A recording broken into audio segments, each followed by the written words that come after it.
This is Wendy Montroy, and you're listening to Turtle Tea with TTPG. We're bringing you bite-sized turtle and tortoise species, care, and husbandry info. This show is brought to you by the Turtle and Tortoise Preservation Group, whose mission is to ensure the survival of the world's turtles and tortoises through captive breeding.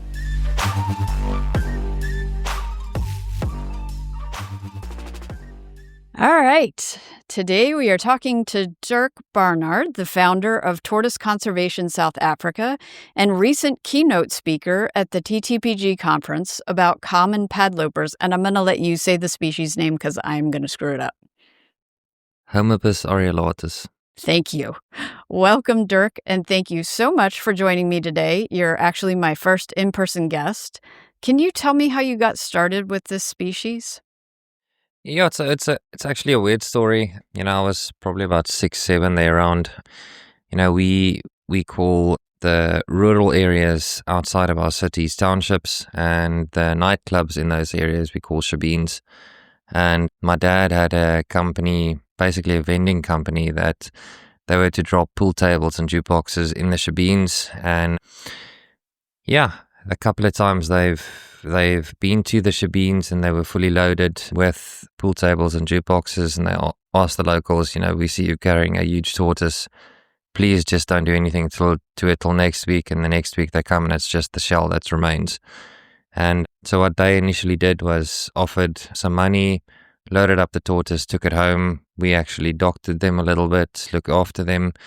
And it wasn't up until about 5 or 6 years after that I actually realized that you need permits because tortoises are protected in South Africa. So yeah, got my permits and was able to keep them legally. And yeah, since then I've just always tried to be a little bit more cautious and educate people on the vulnerability of these animals. If it's an animal that's 60 plus years old, it's 3-4 generations that is going to be wiped out to cook one meal. Yeah, that's sad. Let's take a quick look at their natural history. It's always important to understand that before you try and keep an animal in captivity.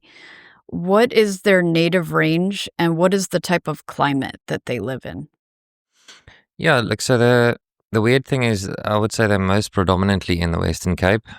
As you may know, the Western Cape is the biome that has the most critically endangered biome in the world. Renosterveld, there's less than 4% of it left. It is the Cape Floral Kingdom. It's the richest floral kingdom in the world, richest bulb diversity in the world, and we also have the most succulents in the world. So out of those, especially with the succulents, many of them are in the Western Cape. If we look at more into the succulent karoo, where they also occur, also a lot of different succulent species. Then if you go more to the easterly side of South Africa and the Eastern Cape, a small part of there, you do find them. Northern Cape, you find them as well. And the most interesting thing about these biomes is some of them have winter rainfall, some of them have summer rainfall, some of them go below freezing point in winter, and yeah, some of them even flood in winter. So very harsh conditions on one side and very nice conditions on the other side. And they also found along the coast. So, the argument to be had that, they are very arid species, even our semi-deserts and full-blown deserts, they do get quite a bit of humidity early morning. So that's the other reason why you'll see wild populations do not have predominant permitting. Do they deal with extreme heat as well in any parts of the range?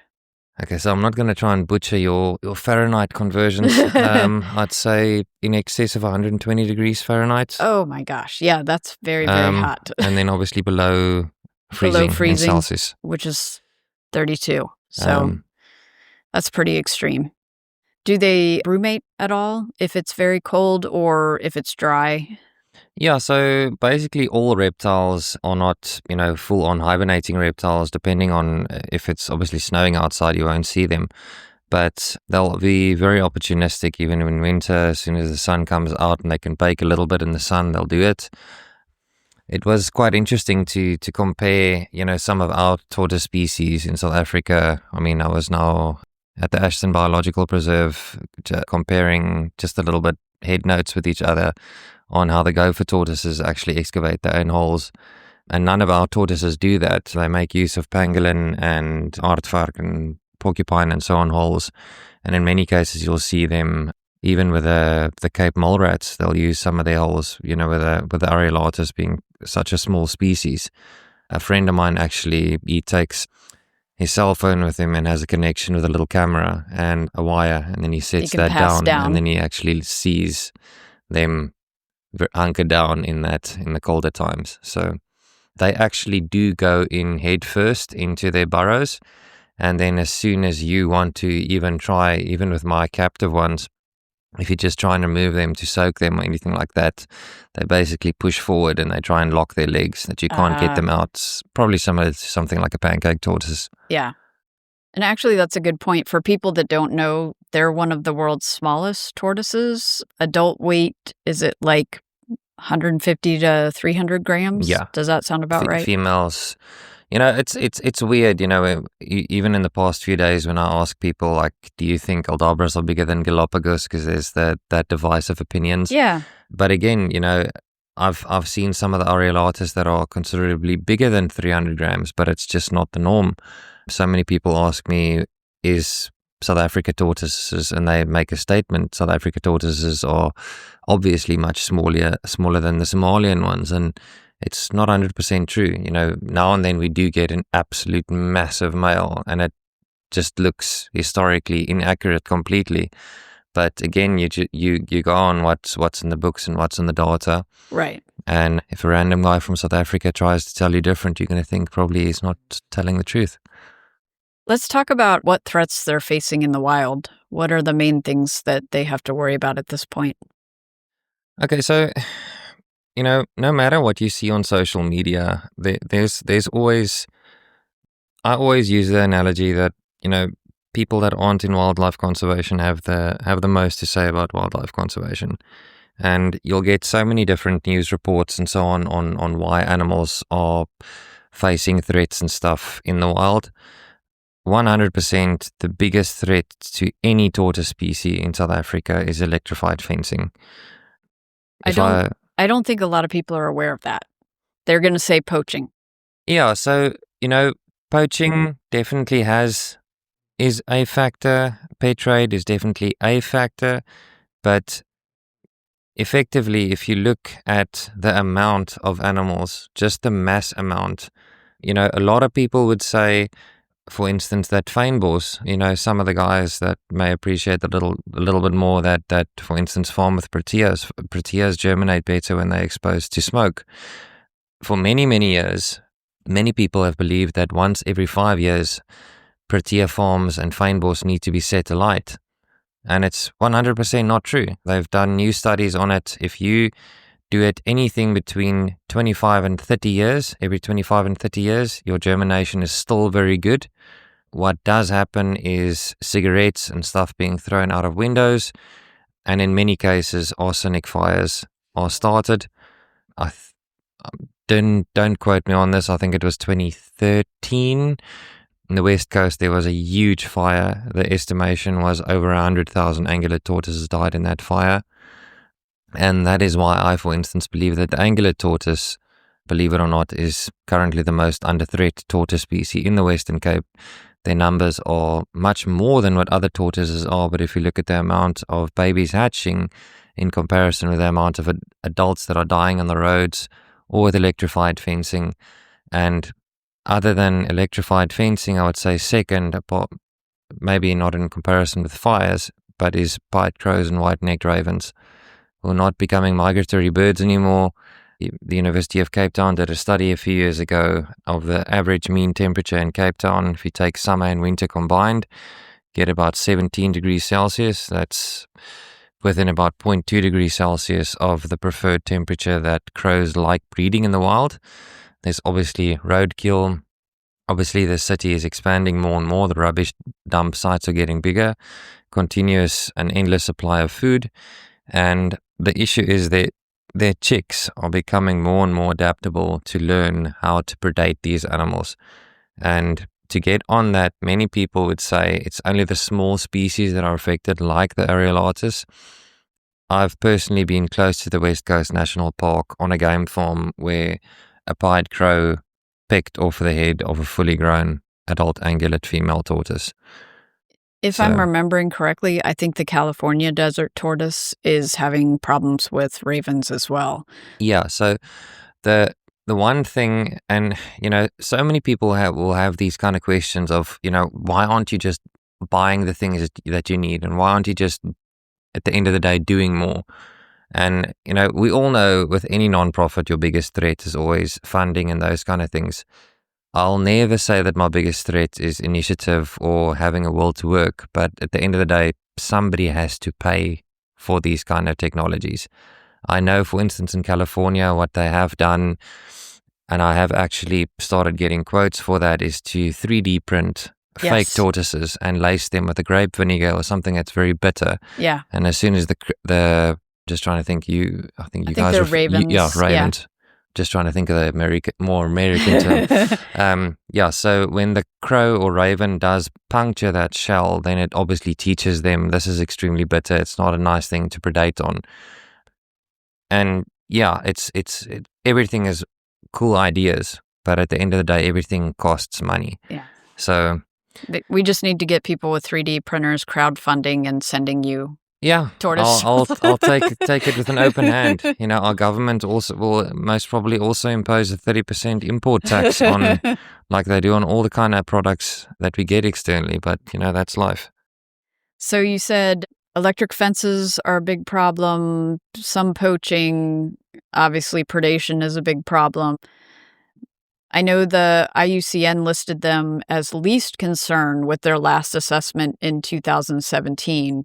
So I'm assuming that maybe they need a new assessment. It sounds like they're in more trouble than we think they are. Yeah, so the assessment you're referring to, they actually published a book about that. I'm talking under correction, I think it was 2023 that book came out. I do have a full copy of it. It's a massive book. But to be honest, a lot has happened since 2017. The amount of developments, even just around my city. And the threat with this is the focus is more on plants. The focus is much less on reptiles. I always find it strange that people are in so many cases so in love with cats and dogs, just like me and you. But for the same time, I always say, what about the little guys? Yeah. That's where I came with this passion for Chelonians and chameleons, because at the end of the day, those two are the species, for me personally, that are the most vulnerable in South Africa. And there's also a lot of stigma around it, in many African cultures, they believe that chameleons are deadly toxic if they bite you, or if you have a tortoise on a chain at your house, that it keeps spirits away. And it's those kind of educational talks that we need to have with a broader public, and teach them that, just because your grandma said something 50 years ago, it's not necessarily correct.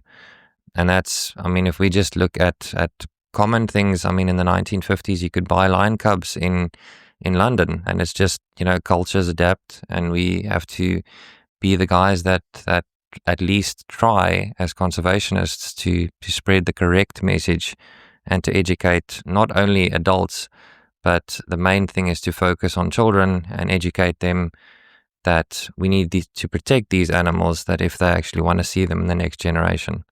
Are they kept as pets in your area at all? Or is it you fighting the good fight and no one else keeps them? So look, there are, I would say in my province, there's probably less than 10 people, if it's that so much, not that keep them. In my country, obviously a little bit more. But the big thing for conservation efforts like these, it's very similar to what you have in the US. If somebody in Texas were to, and you must correct me, it's the Texas desert tortoise. Mm-hmm. If somebody were to try and save them, like I've been told, relocate them, or as soon as they hear that there is development that's been approved, and again, don't quote me on it, but as far as I know, a friend of mine mentioned if he wanted to do it and remove them from an area where they obviously will die out or they will be bulldozed, that it's $500 per tortoise that they do relocate. Now, in South Africa, in many cases, your challenge like this would be, and obviously at the end of the day, as people that you guys have, in my opinion, a prettier word that you use than conservation, and it's preservation. That you just half get the idea that you're trying to preserve conservation efforts and obviously the diversity of species. But, the big thing for me is when you're working with these kind of animals and it's in very limited numbers and very few people are doing it, there's so many people that are opposed to people keeping reptiles, but where do you think the African animals that you have in your zoos here are coming from? Yeah. They come from my country. I know most of the people that supply them to your country. It's not like there's just a little factory that these animals are coming from. And the issue that I have is if there's less and less people in my community, and I fully supported that it should be regulated with permits and all that, but at least you need to give the people the opportunity to be proven wrong. And if 3 different people are working with them, every few years I can change out one of my males with one of theirs, and at least then you have clean bloodlines and good genetic diversity in your breeding group. Yeah, and the more people you have doing that, the better as far as diversity goes. So I'm assuming that they are not being imported to the U.S. or other countries at this point? As far as I know, there has been 2 imports in the past 18 months into the US with the Areolatus. At least the one good thing is, pre-2004, you could still actually legally export some of the wild-caught animals out of South Africa. The US and many other countries actually did receive some of the stock. Most of them did not make it. And what I at least try and do in building my network is at a later stage when I have more stock is to try and have conversation with zoos and people that are willing to have stud books, and that is to reach out to them and say, I will be willing to supply you with species, and in the end of the day, it's not ego buying, it's actually supplying somebody with new genetic diversity. They can supply me with other species. And, the one nice thing at least is you can keep the species that you've always wanted to do. You can keep it with a good conscience, clean conscience. But at the end of the day, you are helping the species. The only other thing, and I did mention this in my talk, which might be slightly controversial, what I would like to see, at least in the pet trade, is that if we were to work with different species, and say, for instance, I work with Pyxis arachnoides, or whatever the case is, it's an endangered species, it does make things difficult if you work with certain governments like Madagascar or South Africa, where they promise money will not be filtered out, and it does, that it's a registered organization, a registered MPO. And if you make $500 in 1 year selling tortoise species, that 5% of that money gets allocated to that non-profit, and that it actually directly goes back into wildlife conservation in the wild. Of preserving land or, All right, so let's dive into captive care. Do you find them hard to keep, or would you say they're kind of like a beginner species? I wouldn't necessarily say they are a beginner species purely because of their diet, but I would say that they're easier than the angular tortoise to keep, and they are less susceptible to MBD. Okay. So, yeah, the biggest thing, and it's, I'm obviously very appreciative of the fact that I could visit your country and see a diverse range, and especially the terrapin species that you guys have, that's much bigger than ours. But for me, always the big thing with these tortoises is a diverse diet. And that's what I like, for instance, with Cappadola farms. If you buy products from them, they have a whole list of different products you can buy. It's not like a Missouri type pellet where it's just one staple and that's it. Some days you can give a little bit more hibiscus, then you could give plantain, a little bit more stinging nettle, then you give hibiscus. It's proper varied diet. One of the big things is succulents should be a part of their diet. And I think this is where people start to lean a little bit away from reality, if I can call it that. A lot of people are opposed completely to carbohydrate-rich diets, which I'd agree to an extent.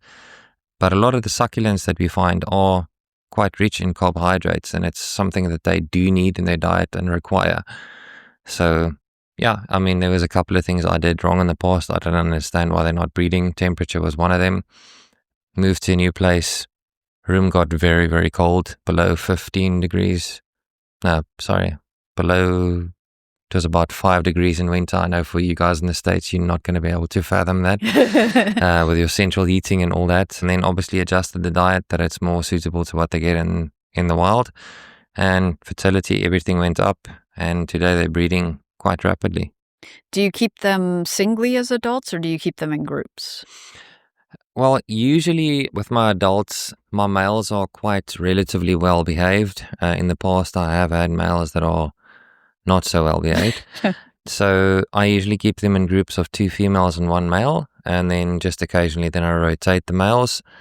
And yeah, nothing too special, but I'd say probably the most important factor with that, in some cases, they'll only lay eggs if there is an overhang of slate or stone or something. They want that cover for their eggs and they'll feel secure laying under it. Sometimes they don't lay. I mean, I've got a female that'll only lay under the slate, and I've got another female that's opportunistic. Sometimes it's completely in the open. And I think it's also to do with a predatory threat, but more interesting than that is, if there's a veld fire, many people will always say afterwards, that the animals, there's no chance in hell that they could live. Yeah. And then you go afterwards and a couple of them have survived because they'll literally nestle themselves under the thick brush, but under a huge, massive boulder. And the boulder will absorb most of that heat, and the bottom part will not obviously be past boiling point. But in some cases, you'll see the keratin is a little bit damaged. It'll look more brown, and in some cases, it'll start literally peeling off. But perseverance. Do you keep them outdoors or indoors, or do you do rotation or? Okay, so with all my smaller ones, even with the angular tortoises as well, I keep them indoors at least the first 3 years of their life, in winter and in summer, dependent on the weather. Like I mentioned, the Western Cape can be diverse. It can look very nice and sunny in the morning and rainy in the afternoon, especially in my area. So I find the easiest thing is to have very large meat crates, and you can carry that in and outdoors. The most important thing with that is obviously not to have too much sun and too much water. So always have a proper shelter over the meat crates. And also very important is have a couple of holes drilled in that meat crate. So if you were to just go out for coffee and something and forget about them and it starts raining, you're not going to have floating tortoises when you get back home. Yeah. And what's the approximate size of their enclosures as adults? As adults, I'd say about 2 meters by 1 meter. Okay. Is probably the best that you can offer. And then just a lot of different little hiding spots. They do like little nooks and crannies that they can actually go in. Like I mentioned, they do like going in head first, and physically, when you were to pull them out, they wedge themselves in. I always wonder how the heck they get out of it, because it looks like a very, very tight, cramped spot. But yeah, and nothing too serious or anything like that. Obviously, artificial lighting, very, very important component. It's something that I'm struggling to get sponsorship on. So if you maybe know of anybody that's interested in that, they can hit me up. But so you have UV and heat lights for them? Yes, so I've got on both the east and the west side of the enclosures, I've got a heat bulb. It's interesting to see that predominantly the one side they just use for basking, and the other side they use more for laying eggs. Oh, okay. And yeah, soil depth, you're looking at about, I'd say in your terms, you'll talk about 5 inches at 12 plus centimeters. And I mean, it's a species that the females rarely get above 11, 12 centimeters. So yeah, that's one of the reasons why I like keeping them indoors, not just for their size, but purely because of my area. Like I mentioned, my area within 20 square kilometers of George, the city in the Western Cape, there's no natural tortoise species found. It is predominantly wet. We're at the bottom side of a mountain. Just on the other side of the mountain, closer to the succulent karoo, it is semi-desert area. So all the clouds hit that mountain and they don't go over, so they stick over my house. So you get a lot of downpours and... It's more It's more just lower temperatures and very little UV. And Okay. in the past I have tried it, and then you get animals that lean more to respiratory infection. Obviously, they don't want to breed. They're not Yeah. happy. They get a little bit more lethargic. They eat less.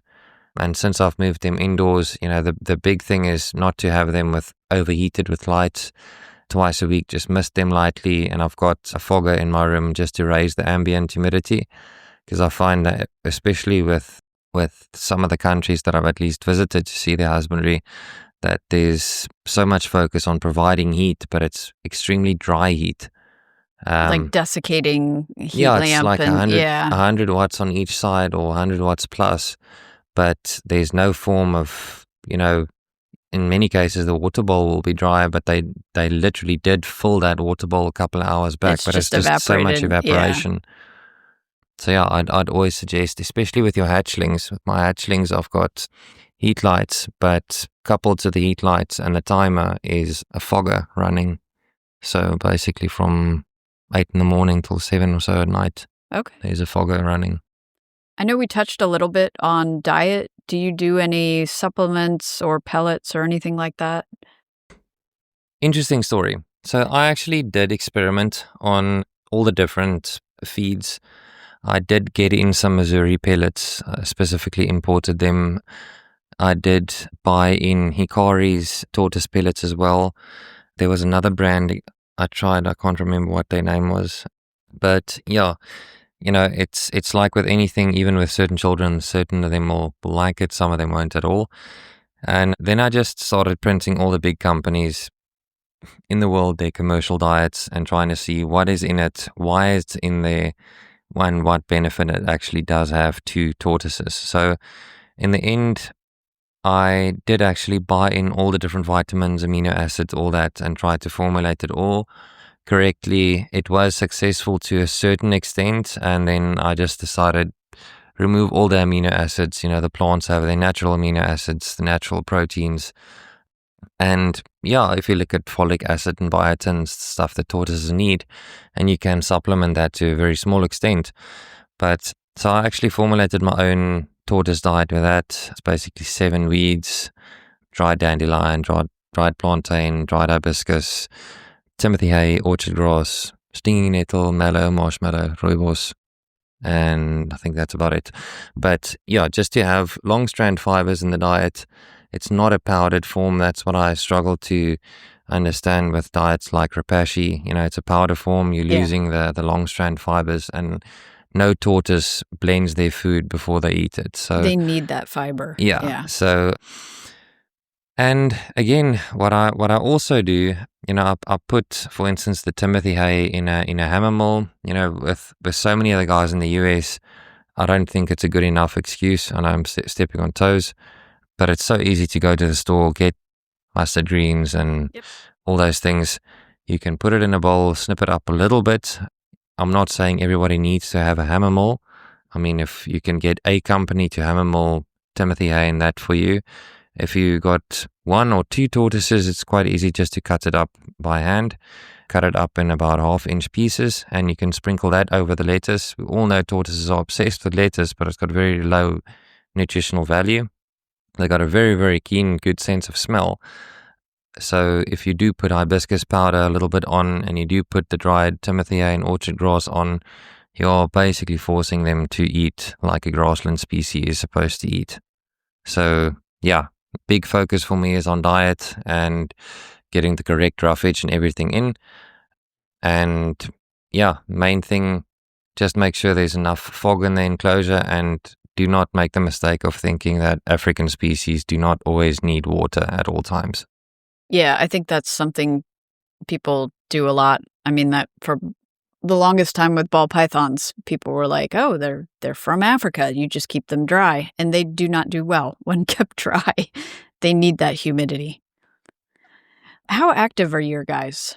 Are they running around? Are they coming to check you out when it's feeding time? So this is, a lot of the things that I talk about is self-taught over the years.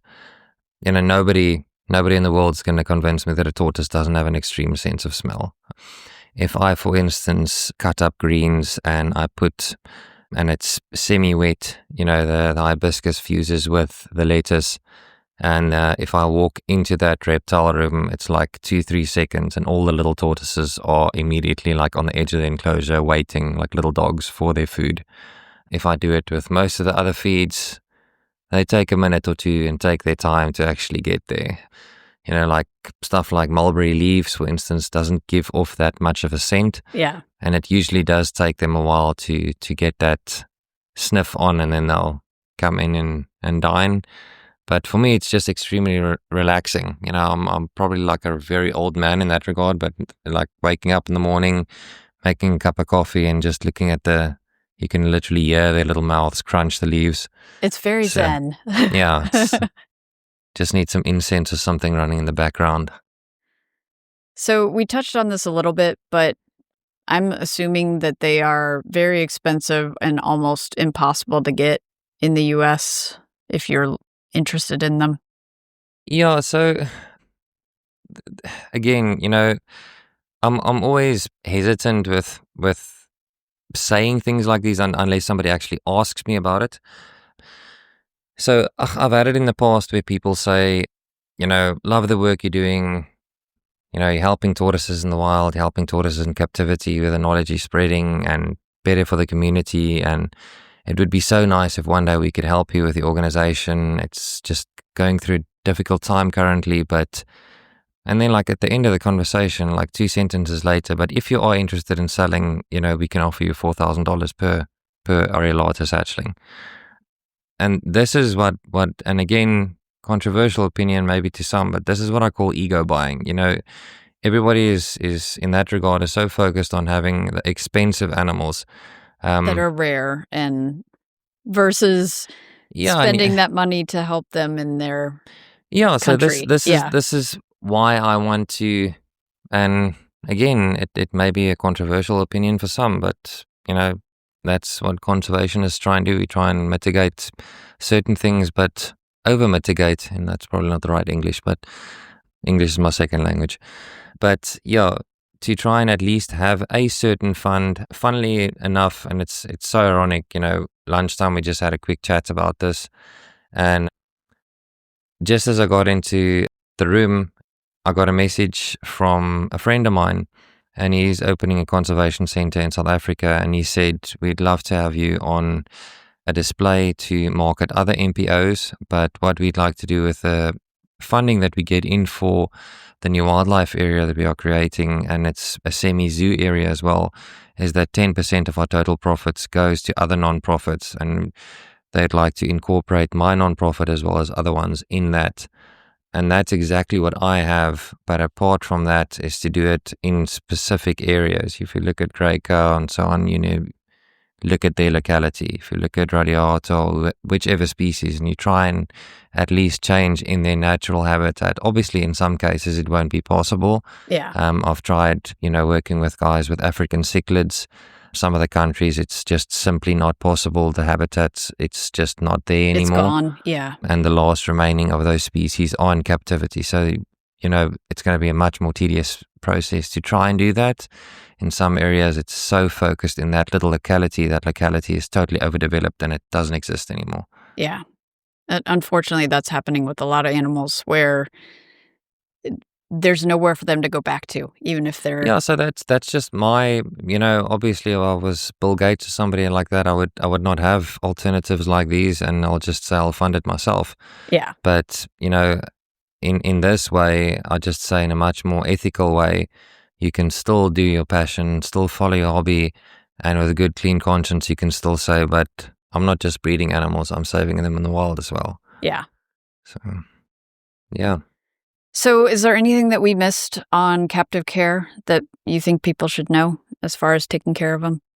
Well, I think firstly, your main thing should be, for instance, a guy like me, if I breed them, I've got photos of my hatchlings when they are born. Okay. After a couple of months, I still have photos of what they look like. And I think, to prevent these kind of things, if there's any speculation of documentation being forged or anything like that, then to counter that, you can at least say, listen, the guy that I got them from, 100% legal, documentation is there, babies are raised in captivity, and you can count all those arguments to prevent these kind of irregularities. But that is probably our biggest threat, is getting a tortoise that could not be captive bred, and they are going to really struggle to adapt into a smaller environment. Like I said, mine love being in the enclosure. I never see them stressed, pacing up and down the enclosure. But again, in the past, if I've done that with rehabilitation animals, that first few weeks, they are highly stressed. They don't understand why they're there. But at the end of the day, you can't release them because they are pathogenic. So, yeah, Right. It's one of those tough things. Yeah, it is. So if you happen to be lucky enough to come across them, I guess, really do your due diligence as far as make sure they're captive bred, right? Look, ask for pictures. Ask for the pictures of the setup and the babies and the parents and all that kind of stuff. Yeah, I mean, I've been asked about by guys like this in the past, and I understand fully. Some people are just much more reserved. They don't want to have people at their home and show all those kind of things. But at the end of the day, if you're the person that's advertising these animals, just as, I mean, I've got a Sphinx cat and I've got a rescue cat. It doesn't matter for me with both of them in both circumstances. The one is really cheap, the one is really expensive. But for me, both, I physically want to see where they come from, how they were raised, were they ethically raised. And yeah, that's why I got both of them, because everything, my due diligence was done and I was happy with all the circumstances. All right. Well, thank you, Dirk, for joining me today. And for our listeners, be sure to subscribe so you don't miss our next episode. We're going to be talking about common padloper breeding and hatchling care. If people have questions, where can they find you online? Okay, so my Facebook is just Dirk Barnard, or you can follow my Facebook page, Tortoise Conservation South Africa, and then in brackets TCSA. Otherwise, they can email me on info.tortoiseconservation@gmail.com. Okay, and you are a registered nonprofit, so if people want to donate, they can find you at those places, right? Yes, 100%. All right, perfect. Thanks again. Cool. Thank you for having me. Thank you for joining us for Turtle Tea with TTPG. Be sure to subscribe so you don't miss out. We're brewing up new episodes twice a month, every first and third Monday. If you have any questions or suggestions for future topics, you can reach me at wendy@ttpg.org or find me on the TTPG group discussion on Facebook. For full show notes, transcripts, and info about our guests, visit turtletea.org. Until next time, keep learning, listening, and loving those turtles.